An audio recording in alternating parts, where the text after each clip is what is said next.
The number of deaths from coronavirus in Europe has now passed 12,000. Italy remains the worst affected country, followed by Spain and France. Rich Preston has his update on the impact of the virus on the continent. The number of coronavirus cases continues to rise in Europe, despite strict measures on people's movement across the continent. In France, Parisians have been living in a state of lockdown for just over a week. Sites normally filled with people on a sunny spring day, deserted. In Marseille, drones to monitor people's movements. A particularly high number of cases in the east of the country. Intensive care units overwhelmed. The military on hand to provide reinforcements. But many patients having to be transported to elsewhere in the country, in some cases even to Germany and Switzerland.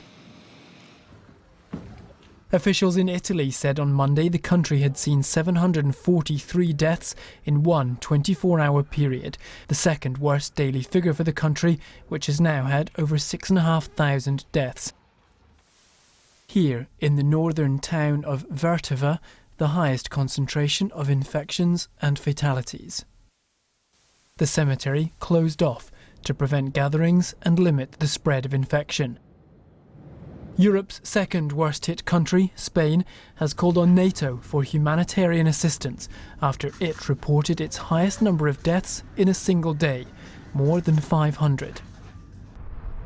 Tight restrictions are in place, limiting people's movements, but not everyone's heeding the warning. Police say nearly 1,000 people have been arrested for ignoring the quarantine rules. In Russia, President Vladimir Putin visited a hospital preparing to deal with an influx of coronavirus cases. Russia's reported nearly 500 infections so far. Doctors warn the president that Russia should prepare for an Italian scenario.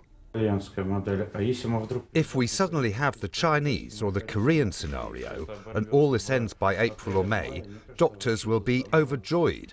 But it seems to me that we must all prepare for the worst. In its attempt to stop the spread of the virus, authorities in Moscow are using controversial facial recognition technology.